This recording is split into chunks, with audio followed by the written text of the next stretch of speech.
Welcome to the R Retreat, located at Northamptonshire's Whittlebury Hall complex, a 4-star hotel providing a luxury spa and golfing experience with the finest food and sports facilities. Absolutely everything that you could ask for to relax and recharge. But not only that, we have provided the best relationship and well-being speaker experts to empower you, to give you tools, tips and strategies of how to develop and grow your own relationships with self and with others. So come and recharge, re-energize, realign and rebuild. Book your place today at the R Retreat, Whittlebury Hall, Northamptonshire.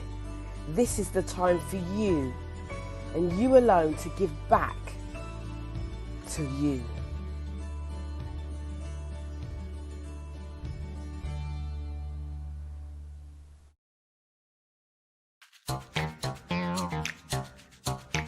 You ready?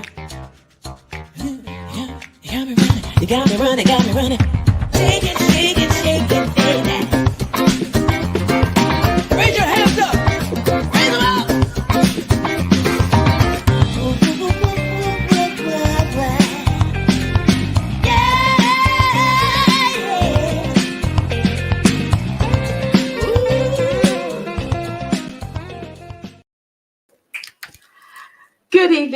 Good evening, and welcome to the After Dark show.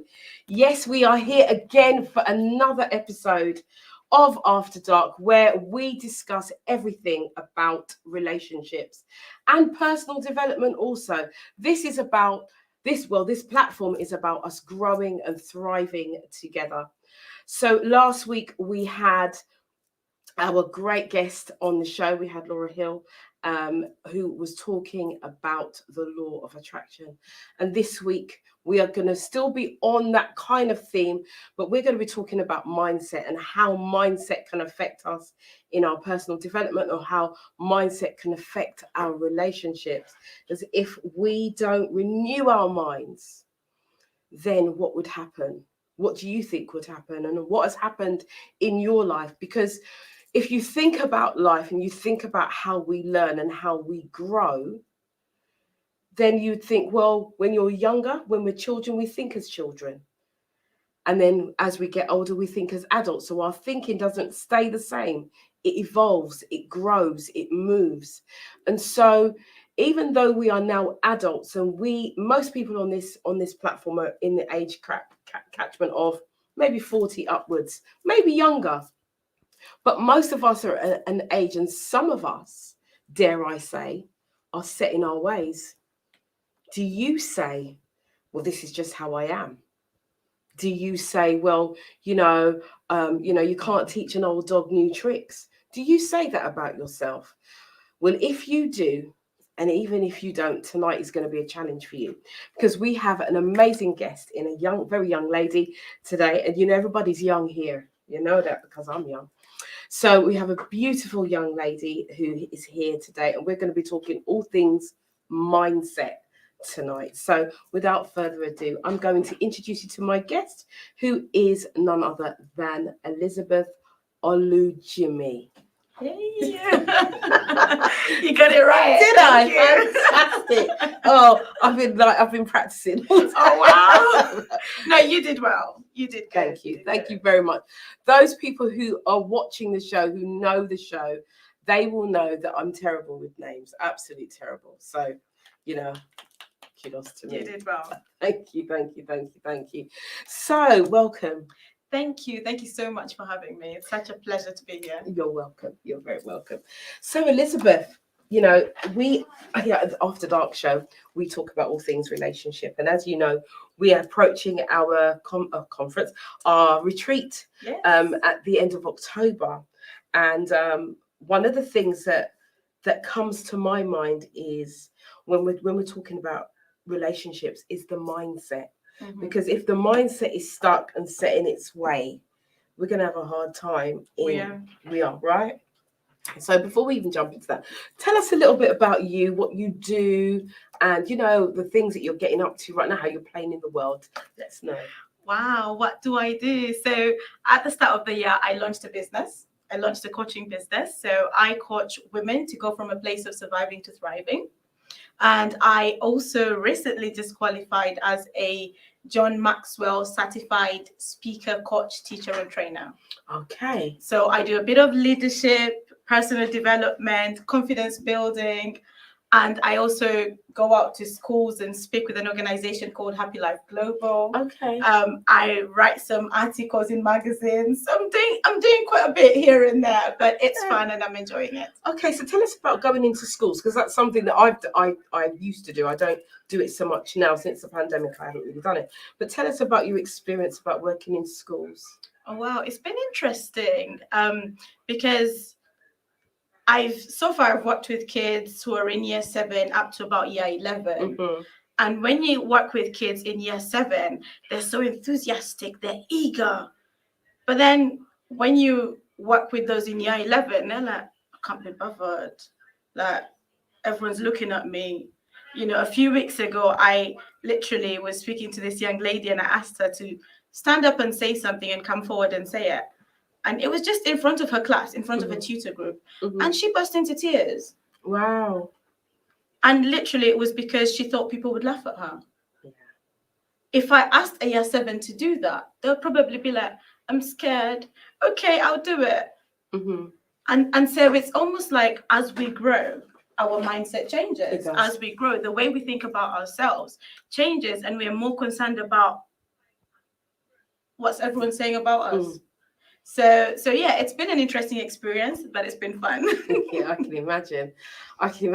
In terms of those young people, though, we're not going to stay on about young people, but I recognize that in this time that we're living in, where especially youngsters are finding it more and more difficult to express themselves and be honest about how they're feeling, but we are just coming out of, maybe, I don't even know if we're coming out of it, of this pandemic. Hopefully. But I know that the children have been, we were all in lockdown, and it must have been particularly difficult for them to be in that scenario. So going back into school, I suppose they would be more conscious. Do you know what? It's interesting you say that, because this young lady I'm referring to, it was their first day back at school. Right. And for her, that was the main issue. It's the first day back at school. I don't want people to look at me. Right. So we've all been affected in one way or another. And as you say, young people have been equally affected, because where they're used to going to school, having their social life, they haven't had that. They've just literally been at home with mum and dad, siblings, or that's if they've got mum and dad anyway. So it's been a strange experience, but strange for everyone. And with young people, they've got the added pressure of social media. We have that as adults, but I think it affects young people a lot more than it affects us. I mean, I see kids in primary school on TikTok, and they spend hours and hours and hours just scrolling through videos on TikTok. So if they've not been going to school and they've just been at home and that's what they've been doing, you can imagine how their mindset has been affected, or how their mental well-being is. I was reading an article the other day. I don't know how true this article is, but I was reading it, and I think it was from The Sun, and it was about a 10-year-old girl who's wearing size 22 clothes. Right. And one of the things her parents said is, this happened through lockdown. In lockdown, she wasn't doing much, and she just put on weight. And now she can't find a school uniform to wear because she's that size. And I was like, she's 10 and she's that size. Like, how did we miss it in lockdown? Or how did the parents or the people around her just miss it during lockdown? So for a lot of young people, different things have happened. I'll give you a bit of an extreme scenario. I'm originally from Uganda. Okay. And one of the things that happened in lockdown is schools were actually closed, and they are still closed in Uganda right now. Okay. And one of the effects that has had is there've been a lot more teenage pregnancies. Wow. So kids have been abused, Mm. raped, literally. And I read an article the other day that said there was a girl who, she's only 15, she's got mental health issues, so she goes to like a special school. She's just had her second baby as a result of schools being closed. Wow. So this pandemic, this lockdown has affected people in different so ways. many But different with ways. young people, school was like an escape. Yeah. It School is was an escape. So yeah. when that escape is taken away, Mm. they're stuck in this bubble that they have nowhere to come out of. Yeah. So I think it's going to take a while to deal with all of this, and how we come out of it, how we bring these young people out of it is going to be very important. That's why I really enjoy the work I do when we go into schools, because we go in there and we have fun, but we teach them lessons, and the teachers have a structured way of doing things, but we come in and say, okay, let's do it a little bit different. Let's play some games and learn something along the way. And they enjoy that. They have fun. It breaks the normal routine, and we leave them with a few nuggets here and there, leave them with a few mantras that they can hold on to. And that's really good. That shifts things a little bit. One of the things that we help them to do, or the conversations we have, we get them to write a letter to fear. Oh wow, that's powerful. Now we did that to a group of year 7s, and I was amazed. I went around the room and I was just looking at what some of the kids were writing, and there was this little boy who just literally, he wrote, I'm tired, fear, I'm tired of you. I'm all the way people look at me and they laugh at me because I'm always so little. Oh, bless him. I'm no longer going to be scared of that, because my grandma told me good things come in small packages. Yeah. I was like, my heart just literally melted when I saw that letter. But it was the way they were writing these letters, and I was just like, wow, because there's so much fear out there, and that's what the pandemic did as well. Yeah, it just really gripped society. It's all about fear, isn't it? I think young, old, black, white, indifferent, no matter what your sexual orientation is, there is a lot of fear, and a lot of people are feeling that, and so today we're going to be talking about some mindset shifts to help people who may be feeling, fearful. I know that there's a lot of fear around. There's a lot of fear around death. And it's not going to be a morbid show. Let me just say that. This is not going to be a morbid show. But yes, but there is a lot of fear. I hear lots of people talking about death, and because we're seeing more, it appears that we're seeing more and more people are posting more. But I think we've got into the habit as well of posting more, because we were in the lockdown. Everyone was online, and so everyone's posting more, and so you're hearing, this person's passed away, this person's passed away, and it just seems like an obituary, really, sometimes on social media. So we want to be talking about how we can move and shift people from where they are, because no one wants to be stuck. No one wants to be stuck. So, but before we go any further, I'm just going to welcome our Facebook community. I'm going to welcome our MediaNet Live community. I'm going to also welcome those of you who are on my Facebook feed and YouTube. So good evening, good evening, good evening. I can see lots of comments already. Keep those comments going. Now, before we go any further, I'm just going to ask you to do this for us. Get on your phone and get into the social media and share this. Share this with your friend, your foe, and your frenemy. Anybody. Just share it. Because tonight we're going to be talking about mindset, and I think it will have an impact on everybody, really. There'll be something in it for everybody. So share. Those of you who are in and who are part of the After Dark community, welcome this evening. It's good to see some of you. I can see Michelle's here. Good evening, Michelle. I can see that Tisha Braid is here. I can see, is it Tunde? Tunji, that's my husband. I thought so. Because I was going to say, I can see Olojimi there, so it must be related to you. Hello, husband. How are you tonight? I hope you are well. And we've got our panel in the green room waiting to come in at 10. So I just wanted to welcome you and to just encourage you to share, get into conversation. If there's something that you don't agree with, something that you agree with, put it on the comment thread. We want to hear from you. And do remember, today we're using the hashtag Lush Life. Nice. Love it. and that stemmed from last week's show with Laura Hill. She said she used the Lush all the time. She's from Wales, Lush Life. She was explaining about relationship. You want it to be a certain way. You want a lush life. And I'm like, You do. Hashtag Lush Life. So we are going with that. And you can also use hashtag After Dark Talk. So those are our two hashtags. If we can put those, someone can put that on the comment thread, and so people will be encouraged to use the hashtag as well. So that's hashtag After Dark Talk and hashtag Lush Life.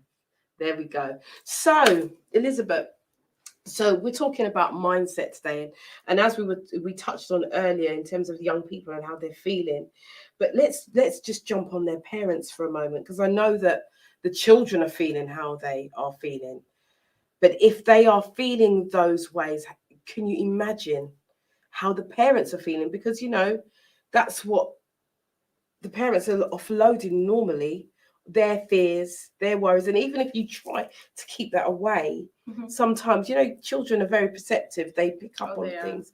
So, let's talk about the mindset and how we can get stuck in our mind, in our, what would you like? We've gone through this pandemic, and there are many people who are facing a different life now, and many people have lost their jobs.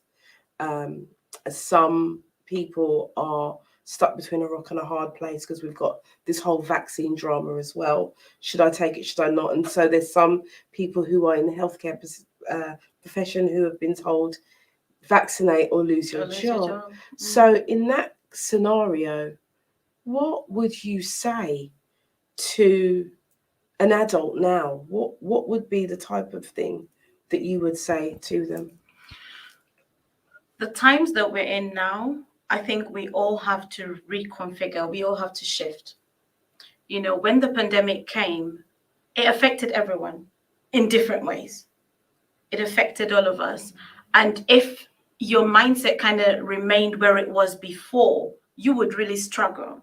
So, for example, I was in a situation where I couldn't go into the office, so I had to work from home. So my mindset had to change. I'm working from home now. Okay, what does that look like? When do I log off?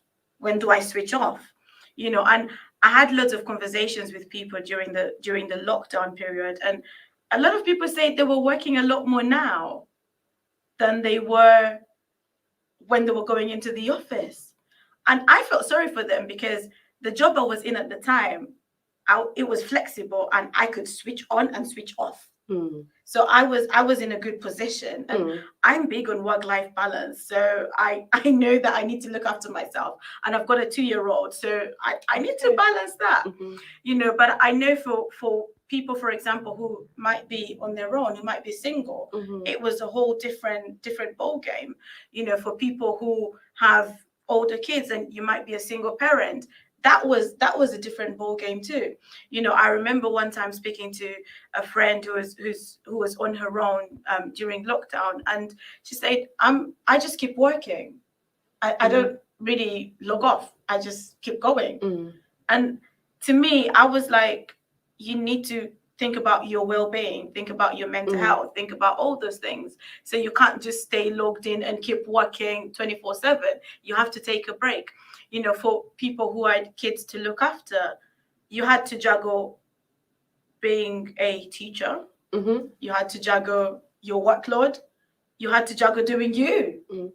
And that was really hard. But I think one thing that was really key is that we have to be patient and kind to ourselves, because sometimes life happens and we just want to rush and shift with things. But you have to be kind to yourself and say, actually, I might need to take time to ease myself into this. And so if it needs to take time to ease into it, let it be so. But realize that the situation around you is changing. So you might need to shift your mindset to flow with the way things are changing. So if it means that you're a single parent and now kids can't go to school and you have to look after the kids and do your work, and hopefully you were able to work from home, how do you juggle the two? If your kids are still like primary age, it's a lot harder. If they're secondary age, fair enough. You can leave them to do the work, and you do your work. But if they're not, then you need to be a bit more hands-on. And I think different companies had different ways of dealing with it as well. The company I was working for at the time was able to say, if you've got kids, we understand. So just let us know, let your manager know, and we'll work around you. So some companies were able to do that. I know some people who were looking after the kids during the day and doing the workload in the evening. Yeah. But that's not fair on your mental well-being as well, because you need a break. You need to rest. You need to look after yourself. So as we are now kind of coming into this new way of doing things, or this new shift, we've all been through it. So we have to be kind on each other. We have to be patient with each other, because it's something we've all been through. Now, life involves change. Change is not always comfortable. It's not always ideal. No. Sometimes change is something that we choose for ourselves, and sometimes it's forced on us. If you've lost a loved one, that's a change that's forced on you. Yeah. You can't do anything about it but learn to live with it. A few years ago, my brother passed away, and he was only 25 at the time. I was 21. That was a major change. Like now, when people ask me, how many siblings do you have? I kind of just take a moment to think, do I say how many siblings I had before my brother passed away? Or do I say how many siblings I have now? So I can relate with those who've lost loved ones during the pandemic. But nonetheless, it is a change. And change happens all around us. So it's about finding a way that you can relate with change. Now, the way I relate with change might not be the way someone else relates with change. That's very true. So it's being able to balance the two and understand that, okay, I might be someone who adapts well to change, adapts well to new situations. So for me, it's going to be fairly easy. But my neighbor down the road, or even my partner, might be struggling because maybe they have a different way of dealing with change. So how can I support them to get through this change? And if you're that person who struggles to embrace change, whose support do you need? Whose help can you get? Sometimes as human beings, we're very into ourselves. We don't want to reach out for help. But it pays to have a company of people around you that you can reach out to in those moments where you're struggling, you're sinking. It pays to have people around you that you can just call and say, please help me. If you're a single parent, if you just need even somebody to just talk to you, so it doesn't feel like you're talking to yourself. Because if you were a single person and you were at home by yourself 24/7, what conversations are you having? So you might need those moments where you just say, can you check in on me? Like, call me at this time, make sure I'm not working, make sure I'm not, just to help me keep my sanity.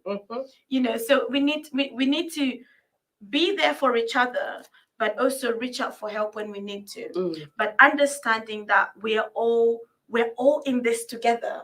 I know, it's something that government has been saying, that we're all in it together, but it is the reality. We're all in it together.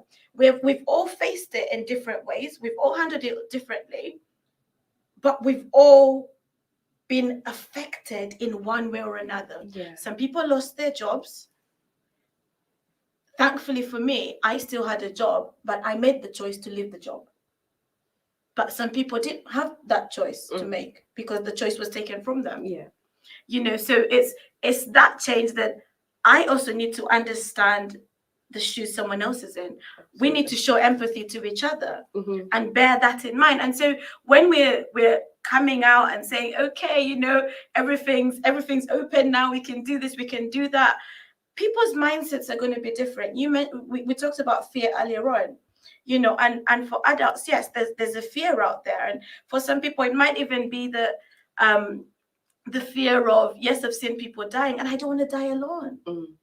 So I want to meet somebody now. Yeah, well, we've heard that a lot over the lockdown period.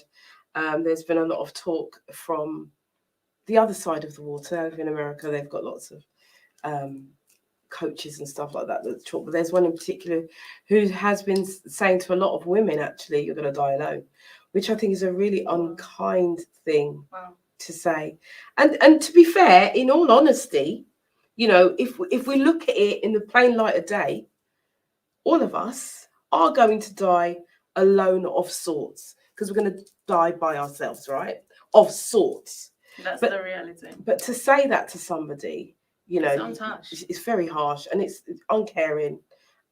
You're going to die alone. And this is, you know, this is to women, because there is a lot of single women. There is a perception that there is a lot of single women around. Dependent on where you live in the world will change that. And we've got to start expanding our minds and thinking we're not all living in a little bubble. There's a big world out there. That's it. So the perception is that there are more single women than there are men. And so if you are single, you are going to die alone. And so we want to kind of look at that and look at the mindset on that. And I can see a comment from Patrick Solomon who's saying this is a time to speak to positive people and stay strong. And it's absolutely true. So one of the first tips I've got here is find like-minded people to be around, from what you were saying. And that's why you'll see me ever so often when you're talking, I'll just get my little pen and write down. And that's only so that I don't forget what I wanted to say. But you know, as I was saying, people are really, really struggling with the mindset. So one of the first things that they can do, as you said, is to look at the people that are around them and start to choose like-minded people. Definitely. So we're going to look at how to change the mindset, the type of things that people can do for themselves. So we know that we have a huge following that follows the show. And for those of you who are just logging on, welcome, welcome, welcome. But this show is about learning as well. So people will learn, the listeners will learn from the things that come out of this. And so, you know, we're talking about the mindset and how important it is to be able to shift that mindset at any given time. So we know that we've all been in this pandemic, and, you know, and I've spoken to you about this, people who say, you know, there's so many of you, so be prepared to die alone. And so I know that there's lots of single women out there that are thinking, oh my God, I need to find somebody now. And it's the now. But have they changed their mindset? Or are they just willing to put up with anything just to fulfill that void? Because if you hear, you know what it's like, if you hear something, it creates fear. So that fear then becomes the driver. So the driver now is, I need to find somebody. They're running out. Yeah. And it's so what would you, ladies, it's not just you, it's the men too. Yes, because there's some pretty desperate men and women in this world. So what would be the antidote for them? I mean, as we've mentioned, single people and dying alone. You know, what would be the antidote for them? What could we do to give them a bit more confidence to say, you don't have to rush in here, you can take your time? What would you say to, you know, a lady that's been single for, I don't know, 5 years? I think, first of all, what's important to do is to embrace where you are. Embrace where you are, because society has given us a perception that almost seems it's not right to be single. Mhm. But actually, I can do me when I'm single. I can enjoy life. Mhm. Honestly, it's possible. And guess what? There's some married people who can't wait to be single again. That is the reality. That is the reality. It's a sad reality, but Wow. hey, it's true. But I think it's important, first of all, to embrace the season that you're in. Mhm. And when you're in that season, think about what can you do to prepare for the next season. So the mindset shift. Mhm. What do I need to shift in my mindset? So if someone comes into my life, if a man, a woman comes into my life, am I ready for that? Mm. Am I truly ready for it? Mhm. You know, when I got married, it's interesting because I lived in Bristol, my husband lived in London. Right. So when we got married, I had to move to London. Mhm. And at the time, I felt like, hang on a minute, there's so much change happening around me. And my mindset had to shift Mm. because one, I moved cities. So I moved location. I changed my surname. So I had a name change. Mhm. You know, it wasn't just me doing life. It was now me and this other person. So it was a total shift. And unfortunately, sometimes we get into relationships, but our mindset is still in single mode. Mhm. Our mindset is still thinking it's all about me, it's all about me. But relationships are not all about you. It's Mhm. about you and the other person. So before you can rush into a relationship, slow down, understand yourself, get to know yourself, date yourself a little bit. Because if you can't stand you, how is someone else going to stand you? Come on now. If you can't go out for dinner with yourself, how do you expect someone else to go out for dinner with you? Mhm.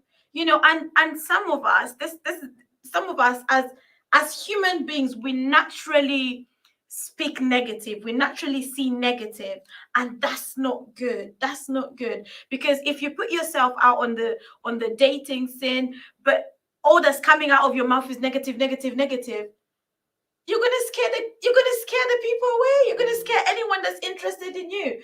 And by the time you're getting into a relationship, the negative mindset will be saying it's not Right. gonna work anyway. So you're not gonna give the relationship your best shot Mm. because you're already thinking it's not gonna work. But when we come to the mindset, I think what's important to do is, first of all, look at the past. What can you learn from the past? Mhm. What can you learn from past relationships you've been into? Why are you single? Is there a particular reason? Mm. Why have past relationships ended? Is there something that you need to do to make sure that next time the relationship doesn't end Mm. or the relationship doesn't break? Or was it just the wrong person? Right. So was it you that had the issues? Was it them? Was it a two-way thing? Mm. Because sometimes we very easily point fingers at Oh people. yeah, we do. We don't see the fault in ourselves, Mhm. you know. And when you get into a relationship, your faults, your little bit of, you know, this and that, it gets magnified. Mhm. It gets magnified. So the things that you might not notice about yourself, this other person starts to notice them and like, do you know you do this? Do you know you do that? Like, oh, I didn't know that. Mm. You know, so it's Know important. It's thyself. important to be more self-aware. Mm. Get to that place where you understand yourself. You realize, okay, so this is how I react to things. Mhm. This is how I respond to this and that. You know, and aside from that, I talked about looking at your past. Look at how your past has affected, you know, the decisions you've made. Look at how your past has affected your previous relationships, whatever it is. Because sometimes we go into relationships just hoping to do better than the last relationship. Mm. But I Mm. can't come into a relationship today and my standard is the previous relationship. Yeah. Because this man or this woman is not that person. Yeah. So I can't base them on that standard. Mhm. So what has your past told you about yourself and about the way you do relationships? Okay. So we got some really powerful questions here. So the first question is here, right? One of the key questions for me is, why are you single? How many of us can honestly say you've asked yourself that question? How many of you can honestly say that you've actually asked yourself that question? Why are you single? And it doesn't have to be a negative thing. No, it could just be, I want to be single right now. Because I am, you know what I mean? Because I'm doing the work, or because of this, or because of that. You know, I choose to be single now. Exactly. Yeah, because it could be a choice. And it's I think it's different when someone else is asking you, why are you single? But I think that every single person, especially if you've been single for a period of time, ask yourself, why are you single? That's the first question, and then you can ask subsequent questions after that. So what have I learned from the previous relationship? What did I really learn? What was the takeaway? And be honest and open in terms of that. You're not saying, as you said, start pointing the finger. You're not saying, well, she was this and she was that and she was the other, but actually your focus is on you. What could I have done better? What could I have done differently? What could I have done better?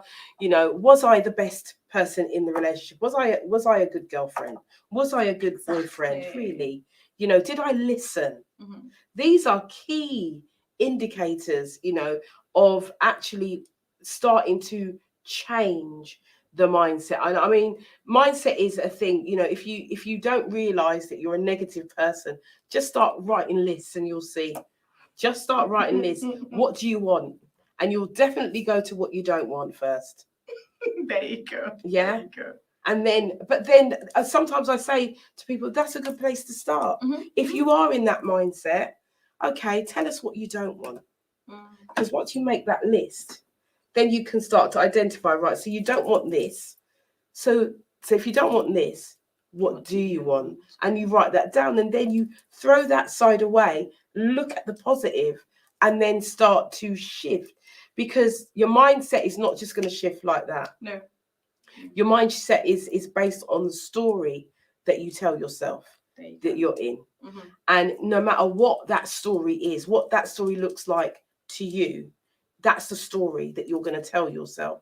So if you don't shift that story or create a new story, your mindset is going to say the same. So there's a challenge for the audience today. What have you been telling yourself that's not true? Mm-hmm. Mm-hmm. Get a piece of paper, A4, put a line down the middle. All right, everything that you've been telling yourself, just whether it's true or not, right? Just put everything you've been telling yourself. Everything, not all the good, or not just all the good things, like the affirmations. So some of us wake up in the morning, we do our routine, we do our affirmations, we do all of this. But what about those moments when you're sitting quietly with yourself and your mind tells you something about yourself? Exactly. What is it that you're saying to yourself when you're by yourself? What is it? Write it down. Be honest. To thine own self be true. You mentioned something earlier around that line. You got to know. It's important. It's important that you know that, because it speaks of how you value yourself. If I don't place value in myself, it's going to show in a relationship, in any relationship I go into. I tell people that if you're not confident and you go for a job interview, before you speak, they will know you're not confident. Yeah. They will know. Your posture will give it away. They will know. So if you don't value yourself and you go into a relationship, regardless of how that person is treating you in that relationship, the way you treat yourself is going to be evident. But when you value yourself, when you can say positive things about yourself, I spoke to a lady one time, and she was in a place where she just had so much going on. And I said to her, I said, look, you're saying so many negative things about yourself. Can we try something? Get a piece of paper and write down 10 things that you like about yourself. And she couldn't. Struggled, yeah. She actually couldn't. And I said, you're married. Surely your husband wouldn't have married you if there was nothing good about you. And she actually said to me, her husband tells her all these nice things about herself. But what happens? whoosh, whoosh. It goes. She doesn't hear it Right. because of what she's telling herself in her mind. And that's the mindset thing. You know, what have you fed yourself? Or more importantly, what have you been fed? Because sometimes the mindset isn't necessarily about, it goes further back. So sometimes you're hearing yourself and you're saying these negative things, but sometimes, and we hit on this a few weeks ago in a show, you have to go back and find out where that root cause is. You know, we've got this thing cause and effect. So what is the cause? Because this is the effect of it. So, you know, some of us, you know we've got this, our retreat coming up, and there's a lot of single people on the thread and on this platform. And so I want you to ask yourself, you know, the story, what is the story that you're telling yourself, but where does it come from? Where does it come from? And sometimes you're not going to be able to take yourself back. I'm just going to put like a disclaimer. You're not going to be able to take yourself back. You will need to be with a therapist, an NLP practitioner, a coach, or somebody that knows what they are doing to take you back, to then recreate a new story so that you can move on in your life. But I think that it's a good starting point to ask yourself these questions, and then from there, maybe seek alternative help. If you would like to talk with me, my email is info@yvonnemichelle.com, and we will put that up on the comment thread a little bit later, but do stay tuned in. But I think it's very, very important that we recognize that the mindset, sometimes it could be something that your parents have said. It could be something simple like money doesn't grow on trees. You know, that saying, honestly, you know, can keep you in poverty. Money does, because it doesn't. And I used to say, I've got where I live. I used to have a row of trees. They've pulled them down and they're building. It's a building site now, which is, anyway, I'm not even going to go into that. But yeah, it's in my head. I saw something about that on Facebook. Yeah. Well, anyway, but there were these trees, and come winter, there was all these leaves, and I used to go outside and I used to clear them up, and I used to say, you know, if only this was like a shower of blessing. This is the abundance. These leaves are the wealth, the wealth that's coming. You know, the wealth that's coming, the wealth that's coming, the wealth that's coming to me, and I'm embracing it. And but it made me think about my parents saying, money don't grow on trees, you know, it don't grow on trees. And you kind of have this perception that you have to penny pinch. But when you do that, you actually penny pinch your life. You do. And it's, you know, it's understanding that principle that, you know, whatever you sow, you're going to reap. But you have to sow something in order to reap something. So when you're penny pinching, you're not really sowing, because you're saving. But it's like the parable of the sower. You know, you keep it to yourself and nothing grows, and there's no interest, there's no nothing. You just have the same amount, but you want to grow. We want to grow. We want to evolve, and we want to grow and evolve in our mindsets. So Laura Hill's saying, I'm single by choice at the moment. I'm happy, and that's a really good place to be. I don't know. Nelson Kotoja says, get to know yourself intimately. Absolutely. I think it's so important to do that. And Paulette Brown is saying, love that. Go to dinner with yourself. Absolute. Listen, those are the best dinners, because there's no one chomping in your ear for start. Order what you want. Yeah, you order what you want, and then there's no one looking in your plate like, oh, that looks nice, can I taste it? There's none of that. You know, and then you just sit there and you can literally just eat to your heart's content without thinking, I hope this person don't think I'm greedy. Wow. Listen, going to dinner is the best. And I'll just say, Paulette Brown has a wonderful food service at the Checkers pub in Luton. I'm going to give a plug without giving the plug, but Paulette Brown has a lovely food service at the Checkers pub in Luton. on Park Street in Luton, and does West Indian food there. Oh, nice. And it's very, very good. And the servings are very, very good. They're big. And that's why I very rarely sit Next in. time I'm in Luton, I know where to go. I very rarely sit in because I want to eat the whole plate of my oxtail. But we won't go into the oxtail. It's not good. No, because Lincoln's not on yet. He's not on yet, so we won't. But we've had this conversation about oxtail earlier. But anyway, so as we're talking about mindset, and it's going back, looking at the cause and the effect, because sometimes the mindset can be predetermined by our parents or by a trauma that's happened in the past. And so when we're dealing with mindset, and even when you're dealing with people who you feel are negative, maybe you have to kind of like think, right, okay, so what is their story?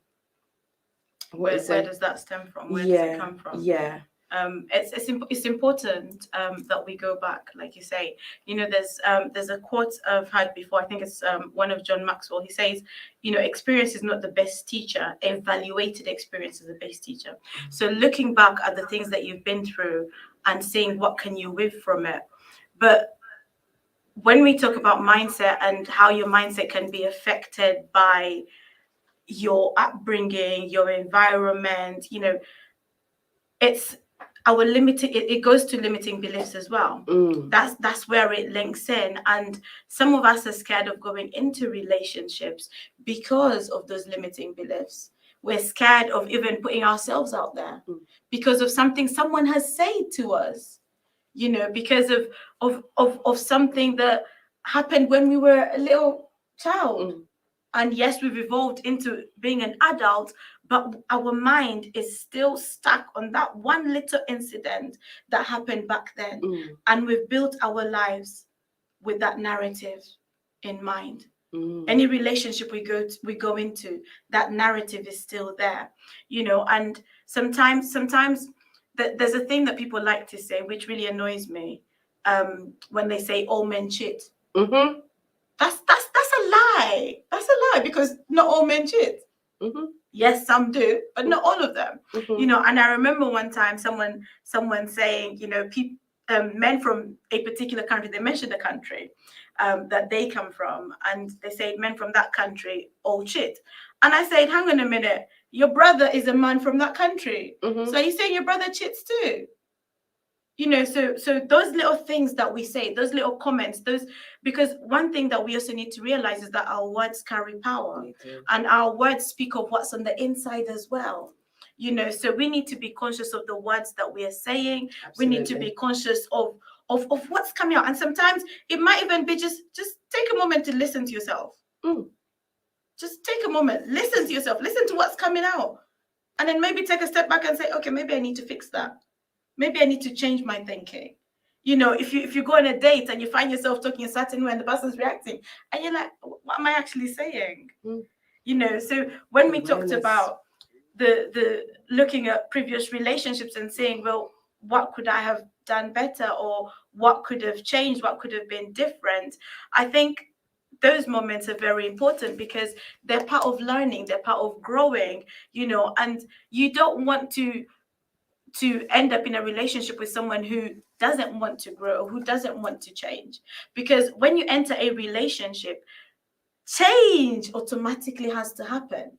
So you can't come in and say, like you said at the start, you can't teach an old dog new tricks. You can't go into a relationship with that mindset. You can't say, oh no, he's never going to change this, she's never going to change this about me. That's who I am. Accept it, deal with it. You can't come into a relationship saying that, because we're all different. Both of you are different. Both of you have different baggages that you're carrying. You both have different mindsets, and you're coming to work together. So you have to find a middle ground. It's not, I'm staying here, you have to come all the way to me. You have to find a middle ground, a way of working together. Sometimes we have standards. Sometimes we have a list. And the list is good, right? You brought it out. The list is good. But there comes a time where you have to look at your list and be honest with yourself. We spoke about lists last week. We did. We've been speaking about lists for 18 months. Lists started 18 months of the list. Oh my God. Where are panel Because members? some people are really like, some people Yeah. really hold on to that list. But ask yourself, that list, can you tick that list? If Come on you're now. gonna hold this person that you're looking for, Yeah. you know, to the standard of that list, can you fit that list? Can you fit that standard? You know, and think about it, because yes, our mindset is going to affect us, and yes, our mindset might hold us back. But if you're going to go into a relationship, like you said, it's important that we have this conversation. It's important that we have this mindset conversation, because the mindset that you're taking into the relationship is going to affect how that relationship will go. It will affect the success or the downfall of that relationship. You know, so if you come into it with a mindset that's very rigid, and you can't change, you can't change anything, then the other person is going to struggle. So if your expectation is that he's going to be the one to change, or she's going to be the one to change, there's going to be a struggle. You have to be ready to change too. Yeah. And if you're coming in and you're carrying baggage from the past, take a moment and deal with the baggage. Take a moment and deal with that, because that baggage is going to affect your thinking. It's going to affect how you come into this relationship. So some people say, I've been hurt in the past before, or you know, my boyfriend or my girlfriend did this in the past. So if I see this happening with this relationship, I'm just going to run. But take a moment and ask why. You know, sometimes we need to be curious. They say, you know, curiosity killed the cat, but we need to be curious, because curiosity, when you're curious, you ask questions. When you're curious, you look for information. You're doing your research. So maybe that's just what it is, that we need to be curious and ask the right questions. Because when we are looking for a relationship, what exactly are you looking for? What are you looking for in a partner? What are you looking for in a spouse? And those things that you're writing down, how much of it is your mindset limiting you? You know, some of us say, I only want, you know, a relationship with someone of my skin color. Okay, fine. But for where you're going, is that the right thing you need to have? The right mindset you need to have for the world that we're living in? Is that the right mindset you need to have? If it's just, you know, preference, comfort, fine. That's okay too. You know, because we all have our ideal. And not everyone works for everyone. Not everyone fits with everyone. So, you know, one man's meat is another man's poison. That's what they say. That's what they say. That's what they say. But you need to make sure that your mind is right. You know, and aside from that, revisiting the past, reflecting on it, and seeing what can be changed. When you look to go forward, you need to determine how you want to go forward. You need to determine with what mindset you want to go forward. You know, if there's habits, there's things about you that need to change. What do you need to change? Yeah. What do you need to change? What do you need to look at? Yeah. You know, we talked earlier on about having the right people around you. What environment are you in? Well, come on now. Is that environment where you can find the person that you're looking for? And here we go. So, ladies and gentlemen, so, you know, there are a lot of single people, and we have the retreat. And I hear it so often. I hear this so often especially from single women. And so, you know, what you were saying, you know, check your environment. Because if you do the same thing all the time and you expect to get a different result, that is insanity. That right there is insanity. But if you want something different to happen in your life, you got to do something different. Exactly. And you know, I remember once I was traveling on a plane, and I had just come back from a conference in Atlanta, and I was sitting next to this lovely white guy, and actually it was like I was on the way. It wasn't coming back. No, it was coming back. That's right. And we just struck up a conversation because we were sitting next to each other. And he asked me, and I will never forget this. He asked me if I was married, and I said no. And he said, "Are you in a relationship?" And I said, at the time I wasn't. I said no. And he asked me why. And I said, you know, because I am. I'm just, you know, it's just that's that time of my life. I'm just single. And he goes to me, "Are you fussy?" And I said, And I said, no, I don't consider I'm fussy. And he goes, okay. He goes to me, I want you to do this exercise with me. I'll never ever forget this. And I've told many women about this. I've had this conversation many times over the years. So he said, imagine a triangle. So guys, imagine a triangle. Okay. I wish we had some props here. Imagine a triangle. And at the bottom, so he said, so what's your type? So he goes, and I was like, he goes, do you like tall men? So I said, yeah. So he puts a line at the bottom. He goes, so does a man have to be over 6 foot? So I went, yeah, right. So he has to be over 6 foot. So all those who are under 6 foot, they're out. Then he said, does he have to be black? So I was, at the time I said, yeah, he has to be black. Then he asked me, and as he went up, the triangle that started off like this ended up so small. And then he said, that is the number of men, that is the capacity of men that you will attract, or you will have the I will be able to meet and have a relationship with. He goes, because all at the bottom, he goes, you don't want them. That has stayed with me. All that was in 2004. Wow. I've never forgotten that conversation. And so it's not that I'm saying that we mustn't be picky and that we mustn't have standards, but we have to know what those standards really are and what they represent. So back then, 2004, does he have to be over 6 foot? Yes, he does. Now in 2021, does he have to be over 6 foot? No, he doesn't. Do you see? So then it opens it up again. So it was here before. It starts to open up. So I expand on the things that I want. And that's about mindset.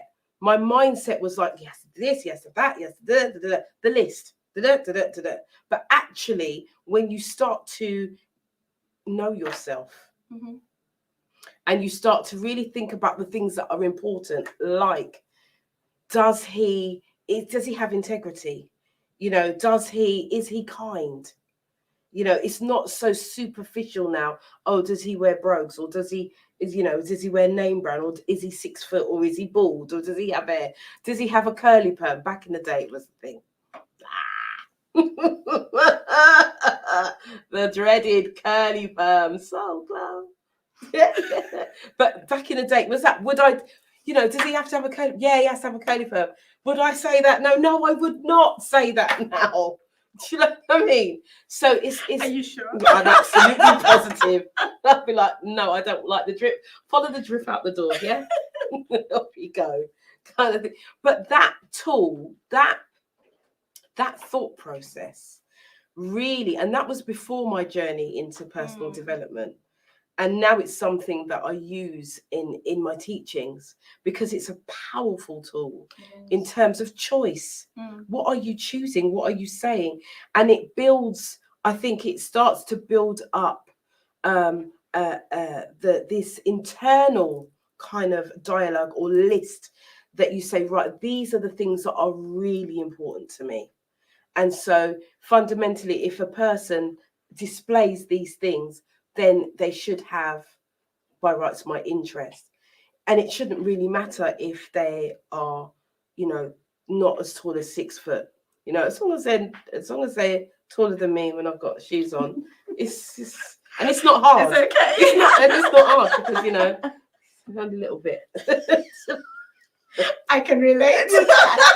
Yeah, I think we're about the same height, right? So it don't really matter. But ladies and gentlemen, I want you to start thinking about this. Think about the expectation. Think about the list. And the list has come up so many times on this show, whether it's been a female or a male speaker. We talk about the list. And I think on the chat, there was like Tony Cox, who is a regular listener. He hates the list, the whole thing. Women in the list. You won't go off the list. So, yes. Right. So, I was going to go to. There was a question from Michelle. Yeah, there's a question from Michelle. I find the statement about dating someone of your. Hold on. Statement of someone in your own race may not be right for. I can't see that one. I need it on the bigger screen. Yeah, it's Michelle. Oh, we've got quite a lot of comments here. Oh, wonderful. Okay, thank you. Right, I find the statement about dating someone of your race may not be right for where you are going, rather troubling. Would Elizabeth care to elaborate? So with that particular statement, so say for example, what are your dreams? What are your aspirations? So don't don't go into a relationship just for the now. Think about the future that you want for yourself, the future that you desire for yourself. So say for example, you might want to relocate to another country. How will that person relate with where you're moving to? So that's really where I was going with that statement that I made, because I've encountered a lot of people who want to marry people of their own race because of cultural reasons, because it's a lot easier. I married someone who's my husband's originally Nigerian, so already there's a different language. Okay. And initially when he wanted to get married, or when he wanted to meet someone, initially his mindset was, I want to meet someone who's Nigerian. It's just easier. And now we're together, and yes, there's the 3 different languages in our house, but hey, we make it work. So when I'm talking about thinking about where you are going, think about the future that you want, and let's not put someone in an awkward position, if that makes sense. So for example, if my ideal was, because I'm originally from Uganda, and I said, I want to marry a Caucasian guy, and I want to move back. I actually want to move back to Uganda. That's my plan. So I need to think, if I'm going to move back to Uganda, how is this Caucasian guy going to fit into the society there? So I need to think about that before I go into the dating scenario. So when we're talking about the races, because races have, when we're from different races, there's different cultures, and there's different things that we go through. There's different things that we understand, and some people don't understand in different cultures. So it's not necessarily just a race barrier, but it's actually a cultural barrier, because even Jamaicans and Africans have the differences in culture and how they do things. So think about the future that you're desiring, and make sure that this person fits into the future that you're desiring, because a relationship is not going to work if you're going in different directions. It's not going to work. So your mindset you have to bear that in mind when you're making the decision of a relationship. Is, where am I going? Is this person going to divert me from where I'm going? Or, is where I'm going not fixed and I can be flexible? So actually, if he's going left, maybe I can go left instead. Or am I going to stick to right? And that's where I want to go. That's it for me. So when you're going into a relationship, think about that. And if race becomes an issue, or if race is an issue for you, or even for people in your circle, be prepared to defend the person. One of the things that I had in mind when I was getting married to my husband is, because I'm Ugandan and I'm from Uganda originally, and he's Nigerian. Nigerians are a lot more overpowering than Ugandans. So I had to make sure that he's going to stand up for me when it comes to his Nigerian family. I need to make sure that he's going to have my back. I need to make sure of those things, so that I don't feel too overcrowded, or I don't feel like it's too much. So he does that really well. He stands up for me, and that's great to see. There's not many occasions where he needs to, but he does when the occasion comes. So bear those things in mind. I've seen instances where people marry from different races, and sometimes they might travel, or they might bring the person into their family, and then there's that awkwardness. So are you ready to deal with that? Because if you're not ready to defend the person you love in front of the people that are close to you, then how is it going to work?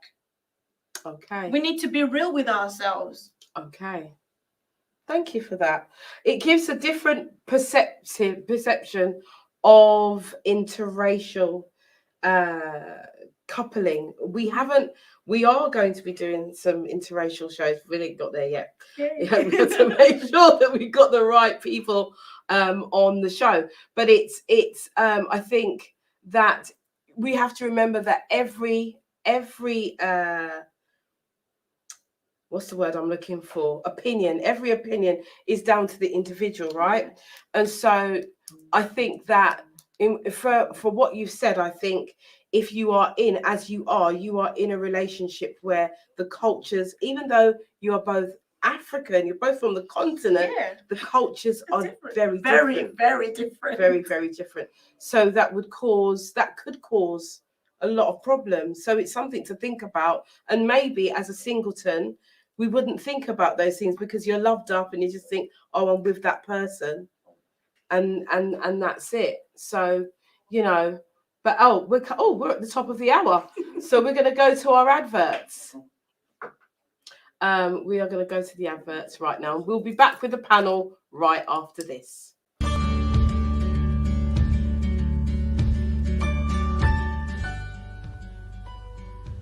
Welcome to the R Retreat, located at Northamptonshire's Whittlebury Hall complex, a 4-star hotel providing a luxury spa and golfing experience with the finest food and sports facilities. Absolutely everything that you could ask for to relax and recharge. But not only that, we have provided the best relationship and well-being speaker experts to empower you, to give you tools, tips and strategies of how to develop and grow your own relationships with self and with others. So come and recharge, re-energize, realign and rebuild. Book your place today at the R Retreat, Whittlebury Hall, Northamptonshire. This is the time for you and you alone to give back to you.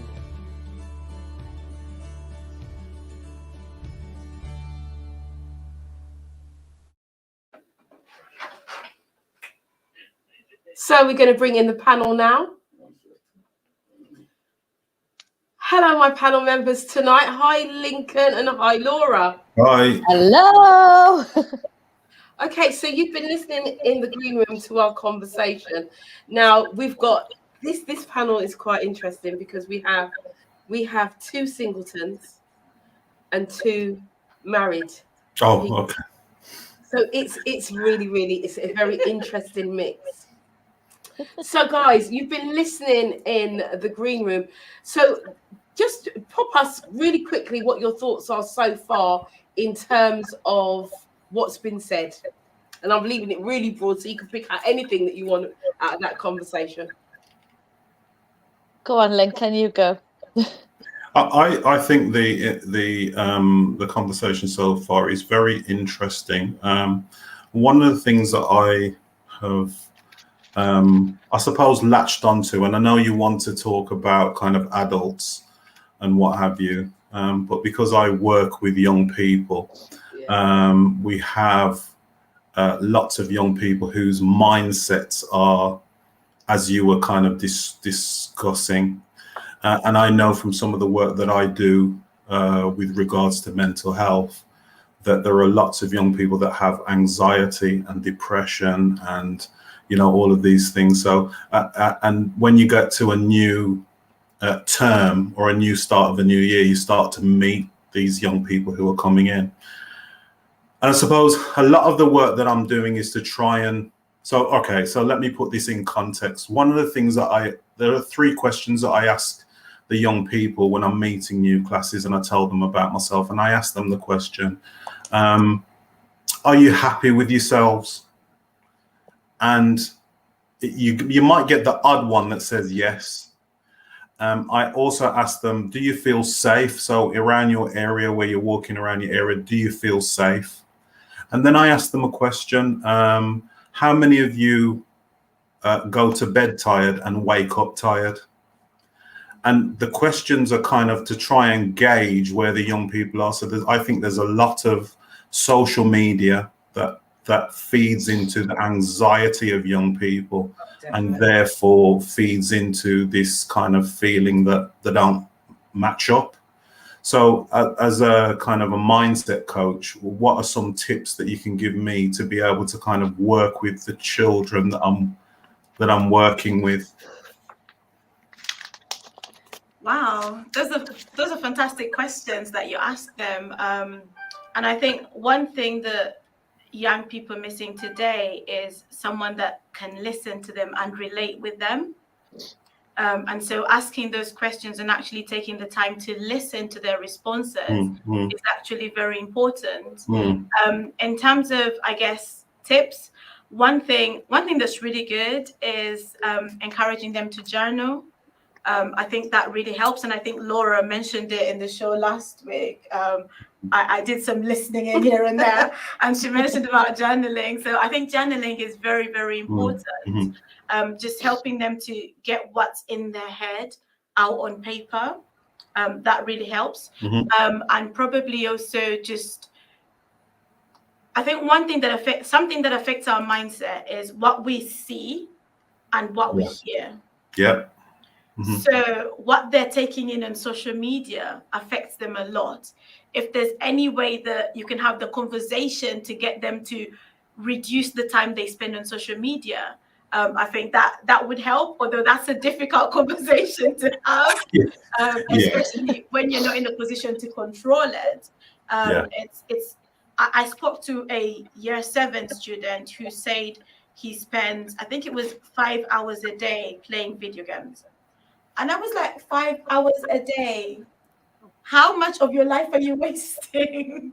If you're not getting paid to do it and you're just playing, so encourage them to find ways where they can create content as opposed to taking in content, as opposed to consuming it.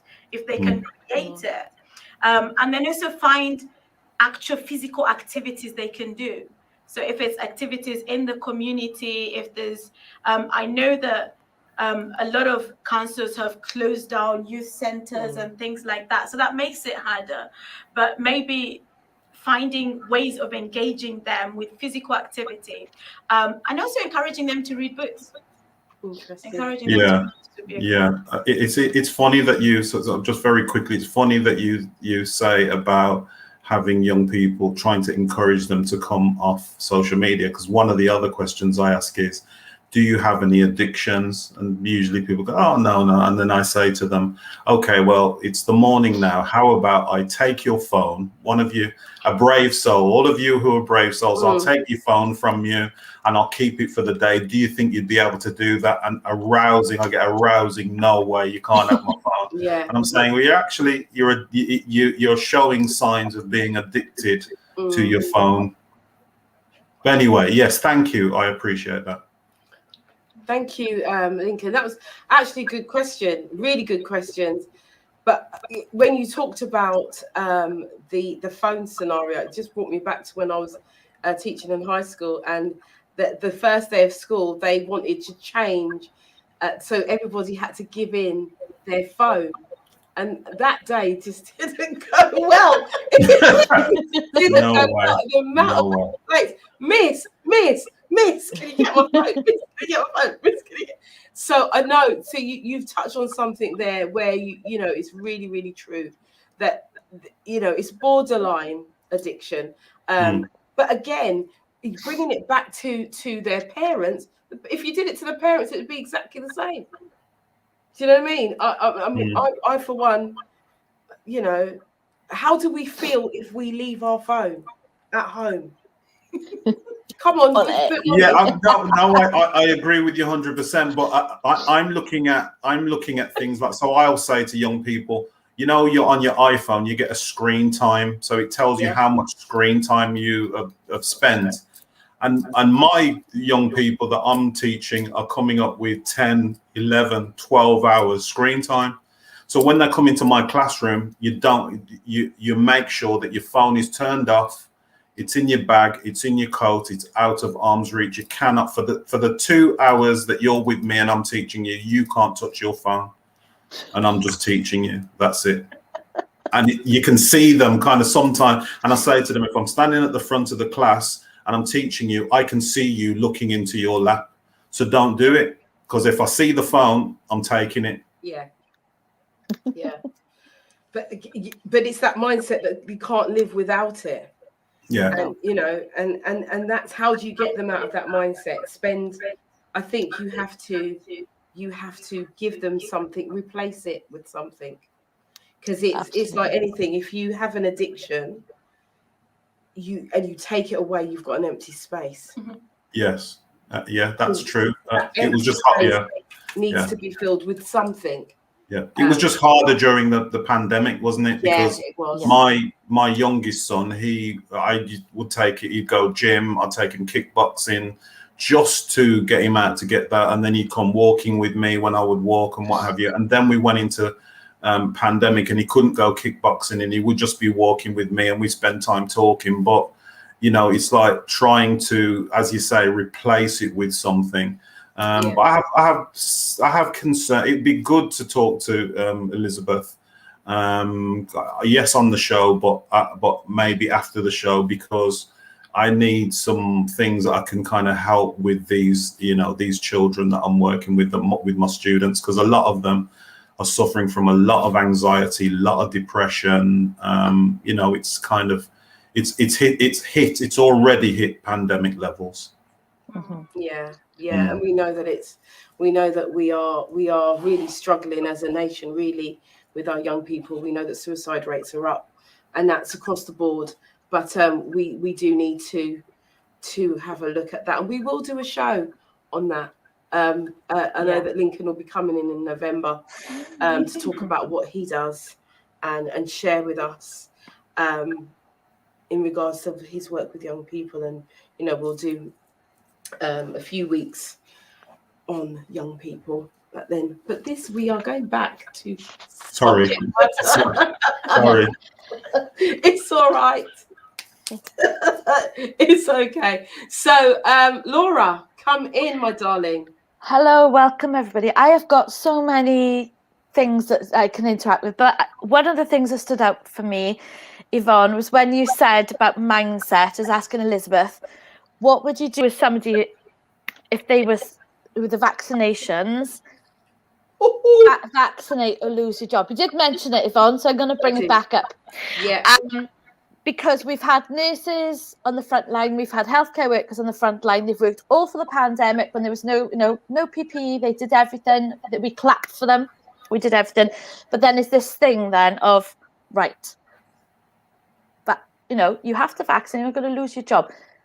How are those people going to be feeling, and about the choice and everything? And I feel that maybe they feel they don't have a choice, and it's a pressure. And I feel we should all have autonomy over our own body, and our medical records should be more of a private thing.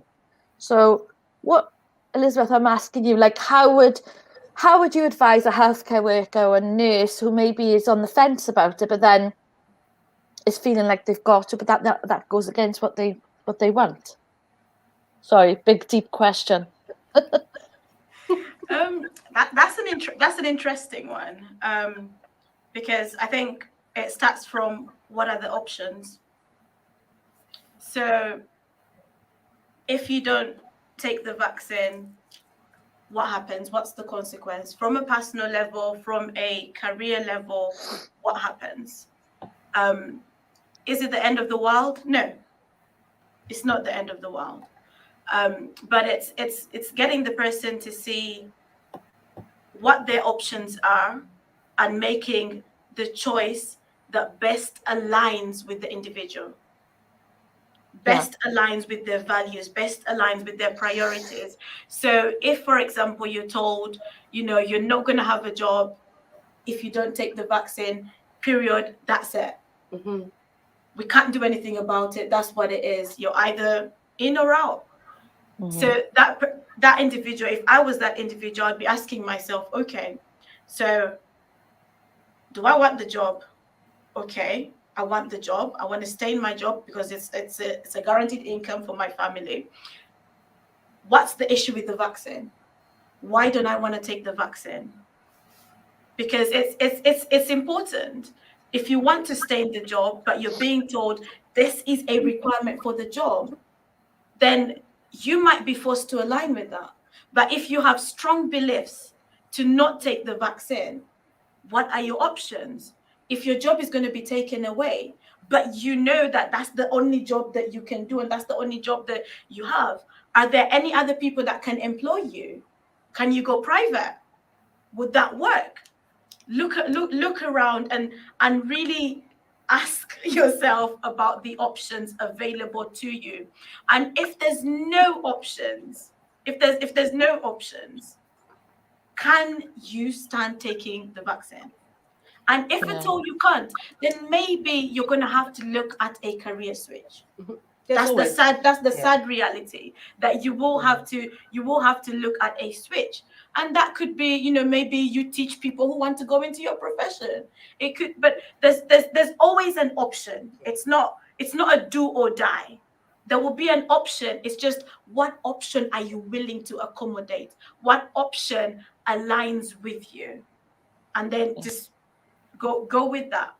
But make sure, I tell some of my clients, when you're making a step or when you're making a decision to do something, what support do you need? Who are the people around you, the closest people around you, whose opinion matters to you? Speak to them. Let them help you make the decision. I think someone put in the comments, speak to a lawyer. You know, so if that's the only route available to you, what does the law say about it? What can you do? Can you fight it? But remember that there might be a price to pay if you're going to fight it. But definitely research and find out, what are all the options? What do I believe? What do I value? What are my priorities here? And make the decision based on that. Yeah, I'd like to say that the decision may seem really difficult, but once you make the decision, it gets easier. And that's the thing. And it's with everything. It's not just with the vaccine, it's with everything in life. One of the hardest things is to actually make the decision.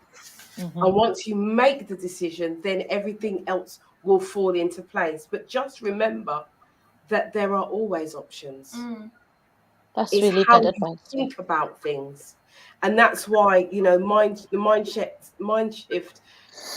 shifting is really important. That, you know, it's all about how you think about things. So if you say you have no option, you have no option. But if you say you do have options, you have options. Yes. But either way, you are going to be right.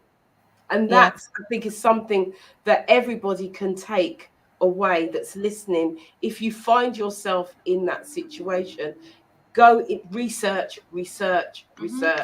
Know your stuff. And, you know, my people, you know, will say this. Old time people said, "Don't follow my foolish advice," right? Old time people said that. Don't follow my foolish advice. But I would say, don't make anybody push you into any corner. Anybody, whether it's your friend, your family, or foe. Do not allow anybody to dictate to you what you should do for your life. It's yours, and it's yours for a reason. And that's all I would say. You make the decision based on you, on what you need. Yeah, I am liking your answers. Thank you very much. Very insightful. No, it's very insightful, and I think it will help. That, I mean, not me. It's not particularly to my job, but I know that there are.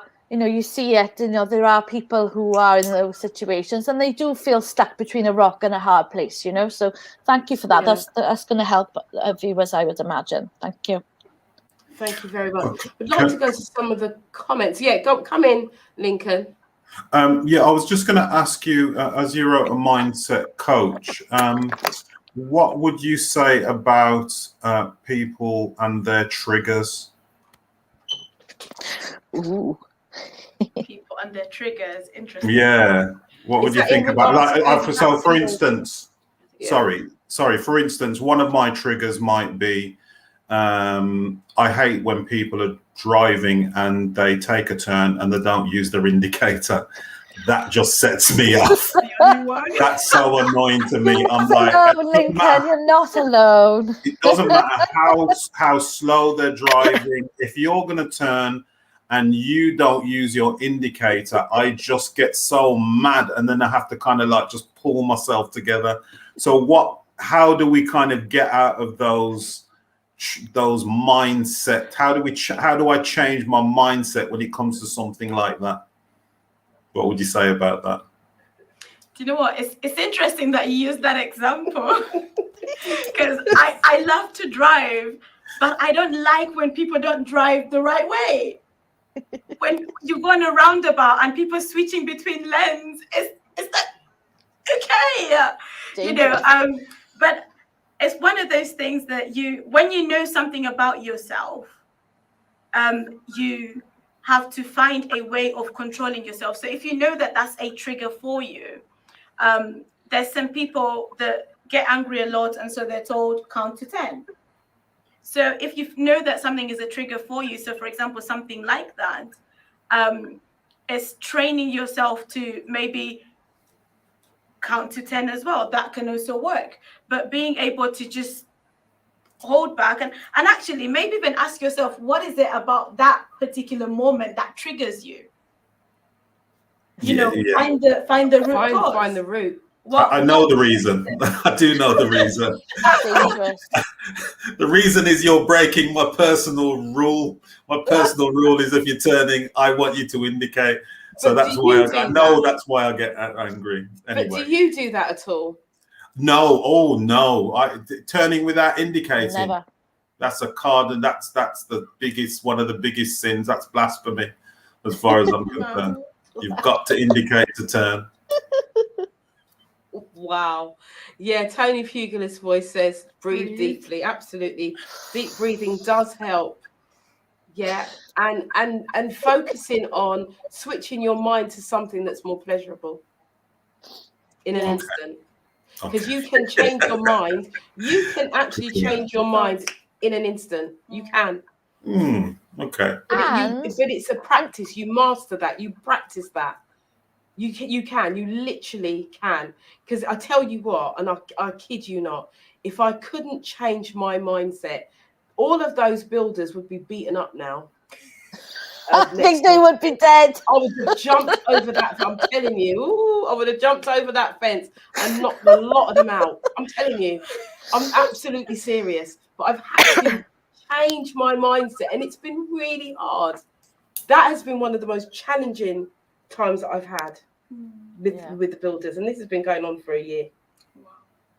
So for a year, it's challenged me seriously, and I could cuss some living bad word, but because I don't curse anyway normally, you know, I've been that close.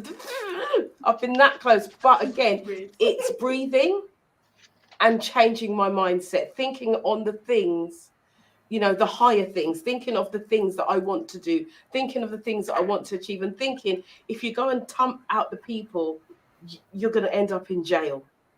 So that is a really good deterrent for me because, you know, as they say, you know, what you focus on expands. It does. So if you keep focusing on that, then you're just going to get really angry. Yeah.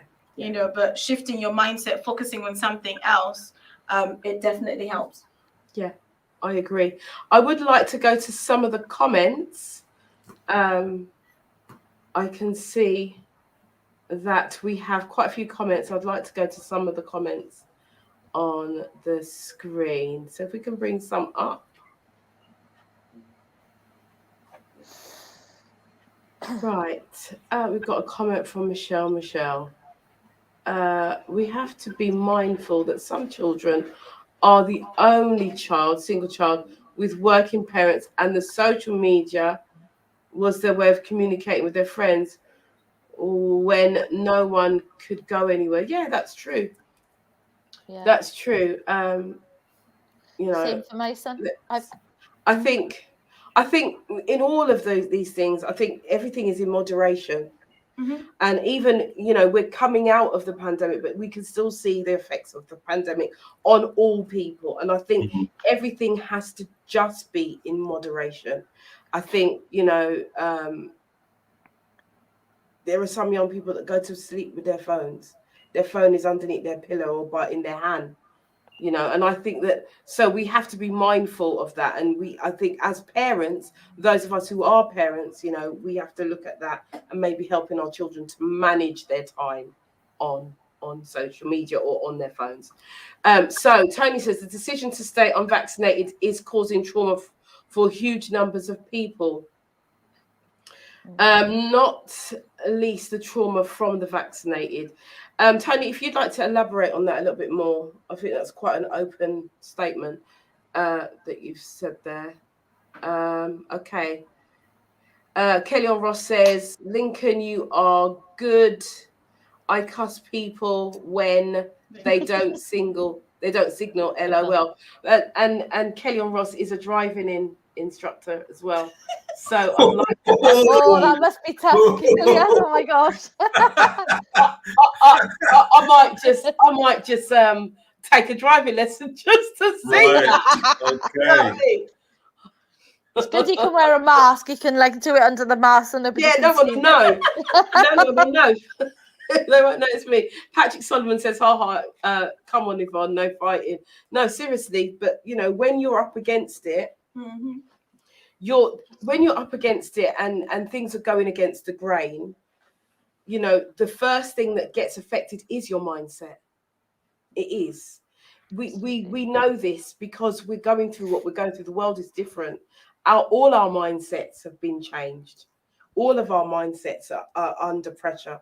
And even as the vaccine and the vaccinated and the vaccine, not that we're having a conversation about that, I have to say, but because even that conversation, there were people who at the beginning, their mindset was, no, I'm not having it. And then because the narrative is, well, if you want to travel, you have to have it, then they've changed their mindset. But then there's still people who are like, I don't care if I can't travel.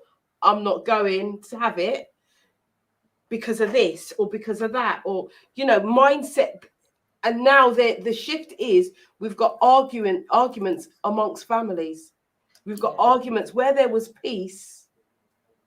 Now there is no peace because this narrative, vaccine or non-vaccine, and that's a whole different show.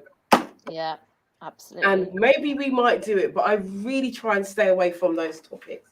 But I get, people have lost their jobs and are now having to make a choice. And like you said, Elizabeth, get all the facts and then make your decision from the facts that you have and then move forward, I think.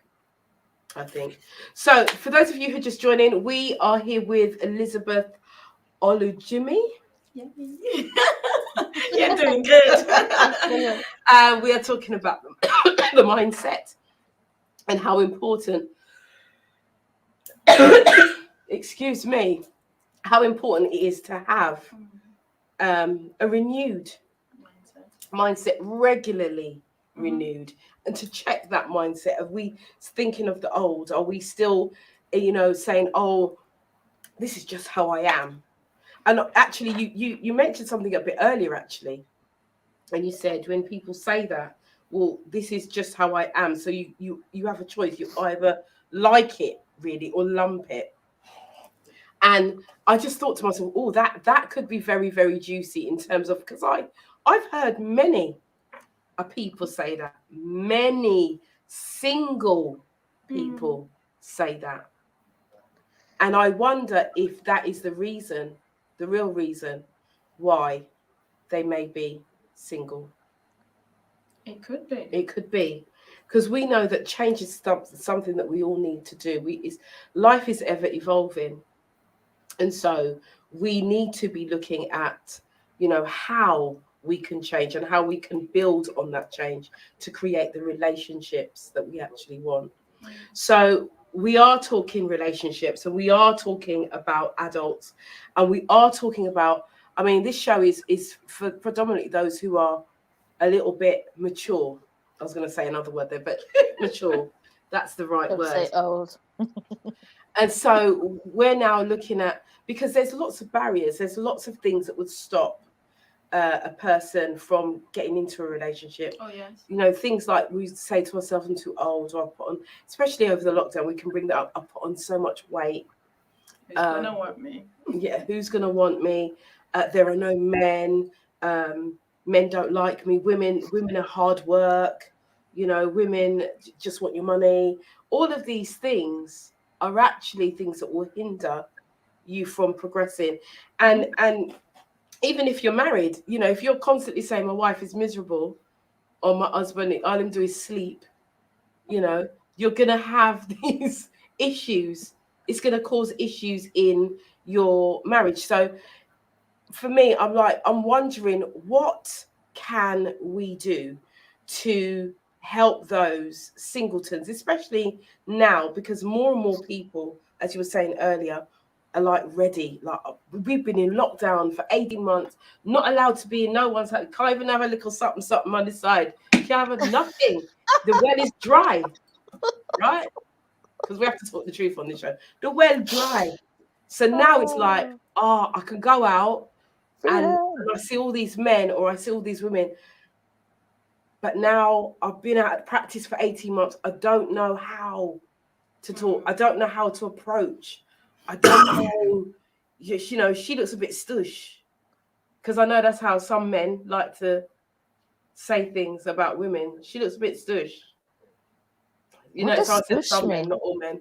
So they don't know how to approach. So how would you, and then I'm going to go to Lincoln, and then I'm going to go to Laura, but how would you encourage the singletons, or even the husband who's been locked down with his wife and been saying, oh God, I never realized she's so miserable. You know, we've been married for 25 years and I never spent so much time with her yet.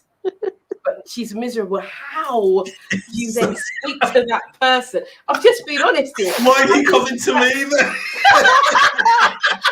I'm gonna give you a complex. My wife is an angel. My wife is an angel.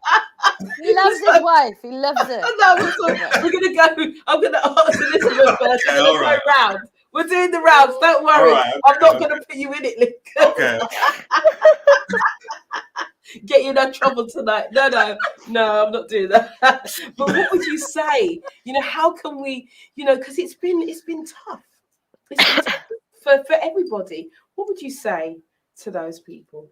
I think for singles, just like we said before about embracing yourself, embracing the season that you're in, and just really doing you is really important. So there's a misconception about relationships, is that you're looking for someone to complete you. But actually be complete yourself. Come on now. You're looking for someone to complement you, not to complete you. So when you have that mindset already, and when you also value yourself, you're not just going to settle for any Tom, Dick, and Harry. You know, you have to be mindful of, okay, so I said earlier on about this is the path that I'm on. If this is the path that you're on, you know, and Michael comes and says, actually, I want to take you this path. If you've already determined that this is the path that you're going, then you need to decide, actually, is it worth it? Or am I sticking with my path? If you want to stick with your path, stick with your path. I think the fear of, okay, there's not many men out there. We need to get rid of that fear. Because it's not a life or death situation. It's honestly, like, marriage doesn't mean your life is sweet. Your life can be sweet whether you're single or you're married. It's up to you to make it that way. Because even when you're married, if you don't put work into your marriage, it's not going to work. You know, if you don't spice up your marriage, if you don't do things to make it better, if you don't, it's like planting a seed but never watering it. If you don't water it, it's not going to grow. It's not going to flourish. It's not going to blossom. It's not going to be fruitful.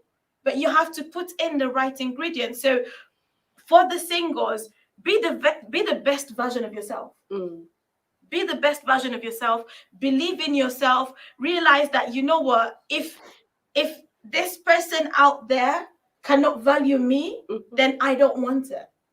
Because, you know, there's a saying that when the purpose of a thing is not known, abuse is inevitable. And that's what happens in a lot of relationships. You go into a relationship and your purpose, your reason for being there is abused. So you're there and you're thinking, what's going on here? You know, I remember in the past being in a relationship, and the relationship was going okay, but then the guy I was dating at the time had some issues going on, and so I helped him financially at some point. And then one day he comes and says, actually, what you earn cannot help us.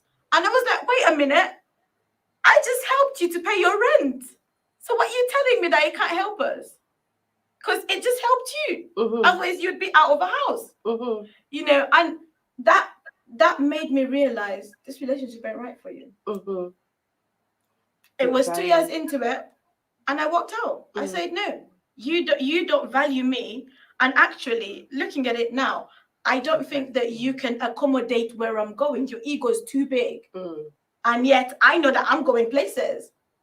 So there's going to be an issue there if you can't handle that I'm going places. You know, so knowing yourself and not settling. Don't settle. Don't settle, because if you settle, they won't value you. That person that you settle for will not value you, and then you just accept it because there was no one else. But that's not right. You deserve better. You deserve the best person for you. So value yourself. Learn to value yourself. And when you put yourself out there, put your best foot forward. You know, don't put yourself out there and be timid, and put your best foot forward. Be the best version of yourself. Enjoy your life today, because guess what? Tomorrow is not even guaranteed. So you might even start a relationship today and tomorrow it's gone. So enjoy every moment. Make your day count. That's it. Make today count. Make tomorrow count. That's what you've got to do. And if you're married, don't look at your spouse and say, you know, they're not doing this, they're not doing that. What can you do to bring the love back? What can you do to bring the spice back? You know, at the start of lockdown, one of the things me and my husband were watching, or one of the things we kind of used to just help us reconnect, not that we're disconnected, but just to help keep that flow, was listening to like the love languages book, and just trying to have those conversations. So what's your love language? And then each day trying to do something that relates to their love language to show you appreciate them. So learn to do those things. Start to, in fact, maybe even take a moment to list things that you're grateful for your spouse for. Start to see the beauty in the midst of the grey and whatever looks like ashes. Start to see the beauty in it. There you go. Those of you who are married who are listening, start to see the beauty. Yeah. I'm going to head over to Lincoln. Lincoln, come in. I 100% agree with what Elizabeth is saying. I think that that one of the things that me and my wife did, or that we do a lot, is we laugh a lot. So we kind of tell each other jokes, and you know, I tell her stories and stuff like that. But the way that I tell the story, sometimes my wife will be in stitches. Literally, her eyes will be watering, and I think that you need to have some humor when you're, you know, when you're together. But I'm gonna slightly kind of veer off to the right a little bit here, and I'm gonna talk about something that I've spoken to Yvonne about. And I think when people are saying, and you've mentioned it yourself, well, some people are saying, "Oh, the men aren't out there, aren't men out there?" There are men out there. The issue is, like, you know, if we look at take what Tony says, you've got a list, and because your list is so rigid, you're not going to look at that man because maybe he's a bin man, or maybe he's a delivery driver, or maybe he's some other work, you know, or does some other work that you're kind of like, you think, oh, I can't tell my friends that he, you know, logs bins around, or that he's a delivery driver or something like that.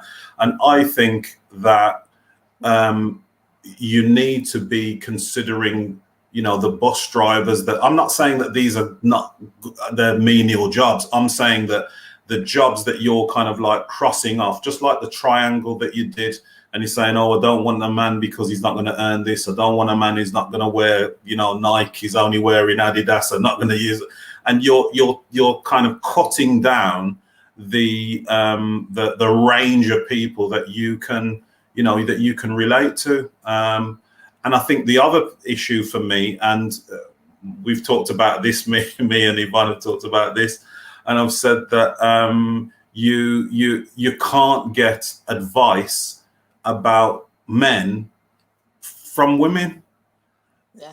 Every magazine that's written, how, you know, 10 ways to spice up your life, 10 ways to get your husband interested, but it's all women writing to women about men. I think what you need to do is you need to start asking the men what it is. Ask your brothers, your cousins, your whoever, linking into a man, a man who's safe, and asking them questions about, okay, what the men think about this. And Yvonne knows that I do the barbershop, and it's about kind of getting men to be able to open up and talk about their innermost feelings, because every woman asks their husband or spouse or partner the same question. They'll say, what are you thinking about? And what do men respond? I'm going to ask you three ladies, what do men say? When you ask a man, what's he thinking about? What does he say? Not thinking Nothing. about anything. How can you think? Minds are so nice. How can you think about nothing? He is thinking about something, but the reason why I've got the concept of the barbershop is because if you walk into a barbershop with men, men talk about politics, they talk about love, sex, marriage, they talk about, they even kind of diagnose like physical ailments. You've got people who are kind of like sitting there going, oh, I had a pain in the same pain that you had in your shoulder, that I've got that pain, and oh, it's nothing, it'll pass. So we even give each other, bogus medical advice, but men talk. But when that man goes back home and and his wife says, oh, what did you talk about in the barbershop? Nothing. I think we need to get men to talk, and women need to be learning from men what it takes to get a man. Yeah. I'm loving what you're saying. I think, and I'm just going to put something else in there. I think that if you want to learn about men, speak to men. But I do think that there are some good books done from research that have been written by women about men are good, because they say exactly the same thing as what men say. I'm just going to say that. But I also think that men need to understand, when they want to understand a woman, they need to talk to a woman, because it works both ways. Yes. And then never the twain shall meet. And the worst thing, and the reason why I say that, is as much as men are talking to men about women, and women are talking to women about men. And then what happens is, when the men and women come together, they don't listen to each other. Yeah. So there's no progression. And so, because I can see Tony's been saying that for ages, men know men more than women. But likewise, the women have been saying that women know about women. And so it works both ways. So it's not about a matter of being right. It's a matter of us coming together and trying to understand each other. Absolutely. I think the issue is that the issue that I'm trying to bring to the fore is that women talk, men don't. And that's the reason why men are, and we've talked about this time and time again, that's the reason why, and the suicide stuff that I do, suicide prevention work, men are 3.5 times more likely to take their own lives. Because, and women do, but not at the rate that men do, because women will talk and open up, and they will kind of get things off their chests. There's a, I do a lot of research, and I kind of do research on mental health and anxiety and stuff like that. And, we in Western society, what we do is we treat mental illness with medication. And I'm not saying people shouldn't take the medication. What I'm saying is that medications are short term, because actually the research is showing now is that people need community, people need family, people need to be able to interact with each other. But we as our society, our kind of Western society, is lock yourself away, don't trust anybody, everybody's out to get you. What did Margaret Thatcher say back in the 80s? There's no such thing as community, there's only individuals. Well, that's not true. When I was growing up, the saying was, it takes a village to raise a child. And I think we need to, once we get back to that, and we start to kind of open up and start to talk and communicate, what you tend to find is that mental illnesses, and anxiety, they begin to kind of drop because, you know, this is what we need. We need each other. We don't need to be locked away. We don't need to be marginalized. So I think part of my, I suppose, my journey is to try and get men to talk and realize that they need each other. So yeah, I'm getting off my soapbox now. I'm going to stand down now. Okay, gonna bring Laura in. I really loved what you said, Lincoln, about the people needing people. When I was in uni, it's very old fashioned, it's probably still on YouTube, but there's a guy called Dennis Postle, and he argues for what you're saying, and he's nicknamed it the Psy Commons, PSY Commons, Psy Commons. And he said that the innate human need, we all have the ability to help and heal each other, like what you do in the barbershop, through chat, through common human interaction and connection.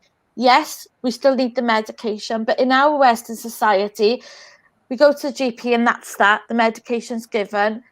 It's very difficult to get counselling or therapy or any of that sort. So it is right what you're saying. You know, we do have to remember with problems, we do have to just talk to like-minded people and, you know, get things off our chest, get it out. I love what you're saying about community as well. And it reminds me, I live on an avenue, and during the lockdown, we used to have, we had V-Day, we had bingo, street bingo, socially distanced. We raised money for the food bank, and it was lovely. And I got to know neighbours who I've lived here 5 years. I've only ever said hi.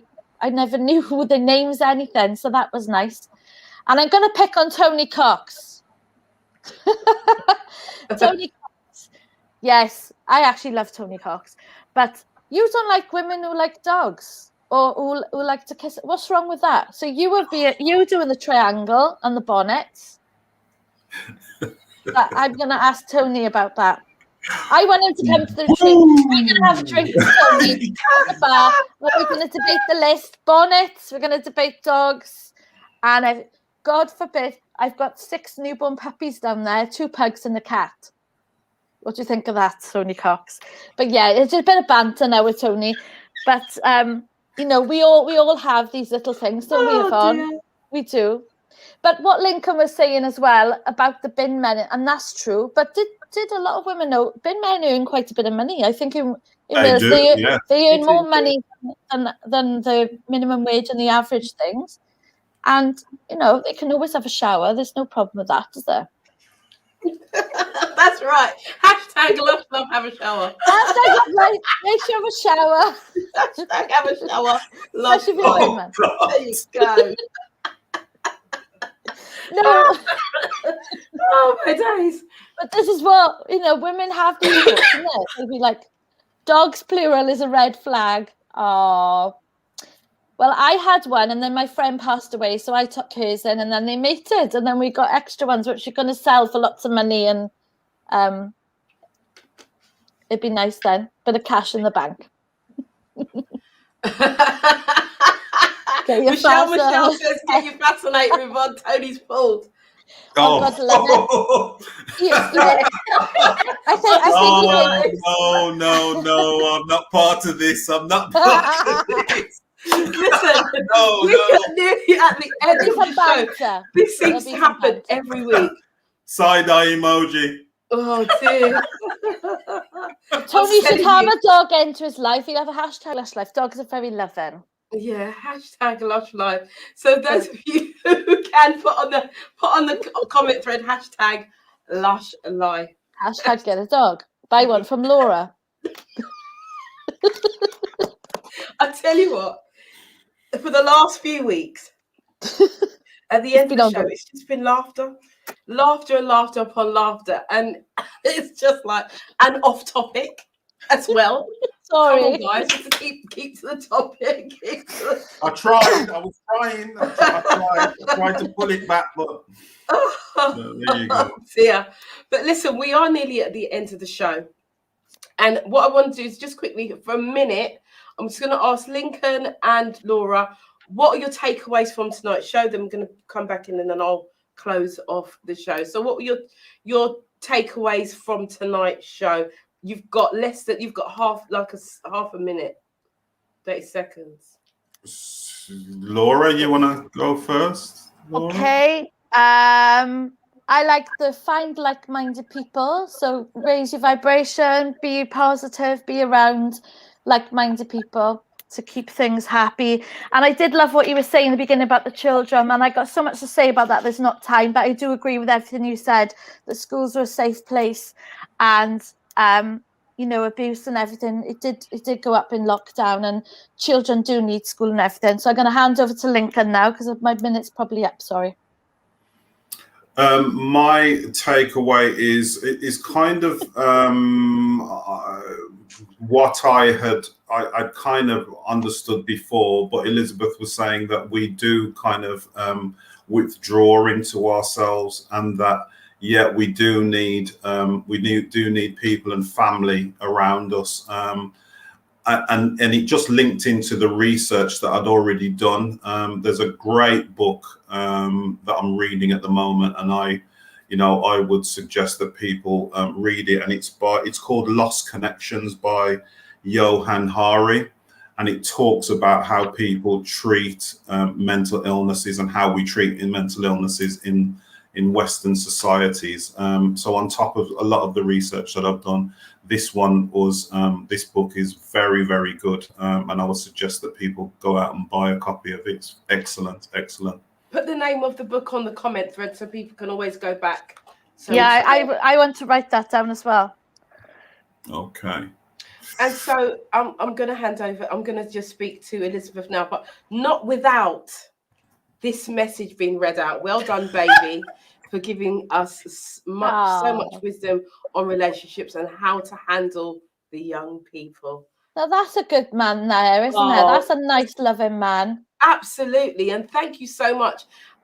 He also says that this has been an interesting conversation. Thank you so much.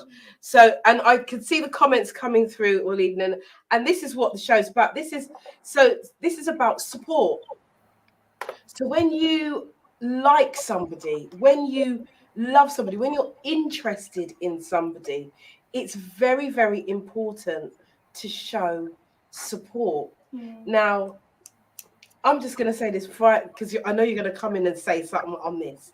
So to all those people out there, men and women who are looking, so to the man who are out there looking woman, and to the woman there that's out there looking man, learn from this. Your husband has set a really good example. Support doesn't take much. And when you like somebody, support them. That's all I'm saying. Otherwise, don't look them. Leave them alone. If you can't support them, leave them alone. And I'm gonna say, go turn it to Elizabeth. Do you want to say anything? Because that might be a bit harsh. I don't know, but that's just my taking on it. Because people want to connect, and your husband's left such a good example. I think it's very true, because you want someone that's going to be your biggest cheerleader. And that's what my husband does, literally. Like anything I share on social media, he'll go and reshare it. He'll go and comment on it. And, he'll post on there, so proud of my baby. So, so he doesn't hide it. You want someone like that. You don't want someone that's going to kind of keep you a secret, not tell anyone about you, and never come to anything that you're doing, never, comment on anything. You want someone that's going to be involved, someone that you can grow with, someone you can do life with and support each other along the way. And that, for me, that was key when I was looking for a suitable man to marry. I wanted someone that I could do life with, someone I could partner with and achieve the things I wanted to achieve and the things that he wanted to achieve. So I love that. I could do life. I wanted someone I could do life with. That's beautiful. And in a beautiful way, other than, like some people say, I've been with my husband for 27 years. I could have killed someone and done life and got out and I'll be free. I hear people saying that, cracking the joke, but many are true things said in jest, and life and death is in the power of the tongue. So we need to be mindful of that. Michelle says, Tunjay, that is beautiful, love, and you honoured your lady publicly. Yes, I love that. Love hearts. Love hearts. What have we got from that last message? May Angelou said, if someone shows you who they are, absolutely believe spot them. on, Lincoln. Yeah. Absolutely believe them. So, Lincoln, did you put that link, the name of the book, on the comment thread? Yeah, yeah. Lovely. Yeah. Well, That's John it. Ferrari.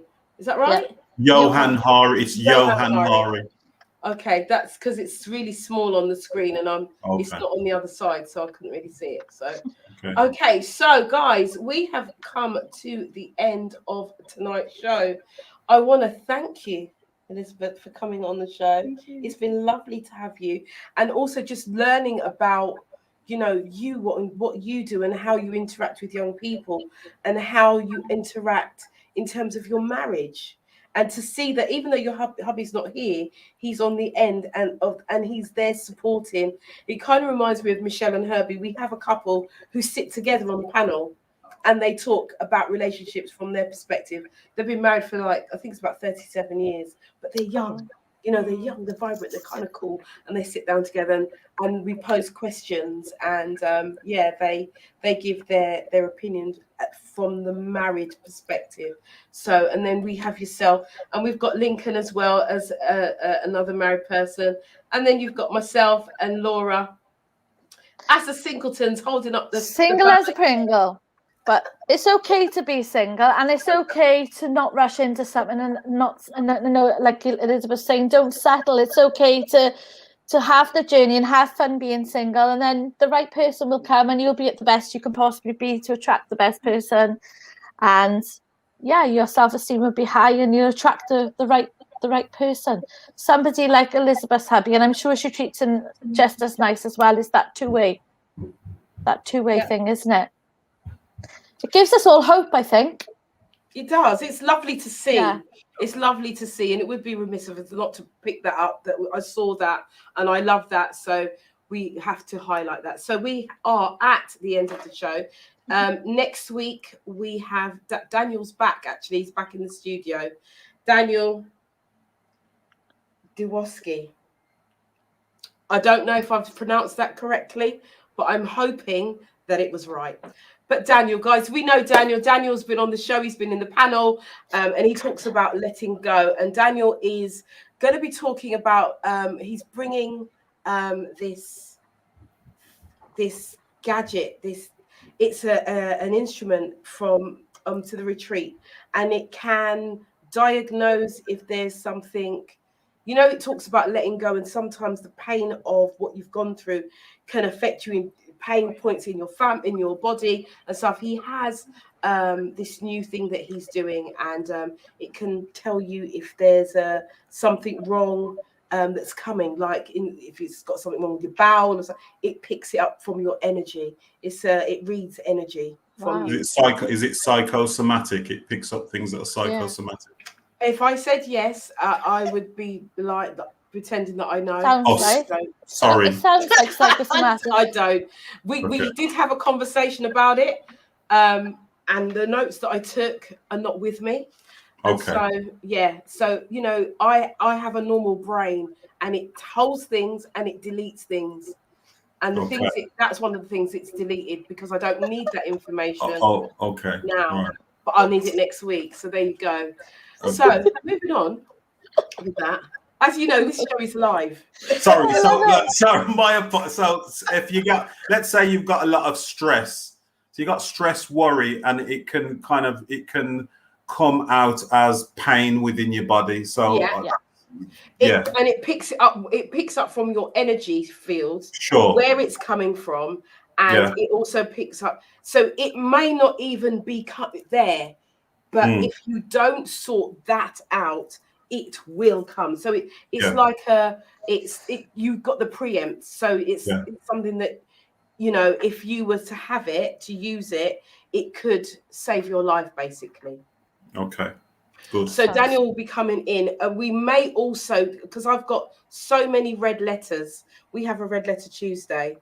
And because we've been doing this thing for the retreat, haven't been reading out any letters. So we have some letters from our viewers who have got problems, and so I want to be able to read some of those out. And then the following week we've got another 2 ladies coming on, so it's fully packed. I have to find a way of talking about our red letter, because there are people who need our help. So we've come to the end of the show. We're 4 minutes over. But I want to thank you, Michelle. The little kiss Elizabeth blew to her husband was too cute.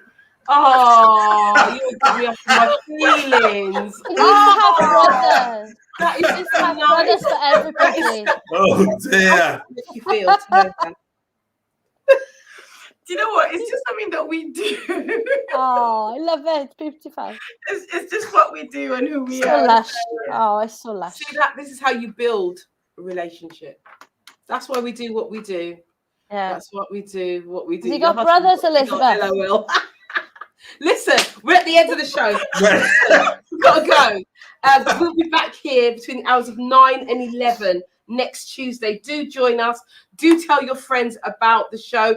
Do share this on all social media. We want to grow. We want it to build and build and build and build. And we need your help to do that. So please send this out. Get involved in the group.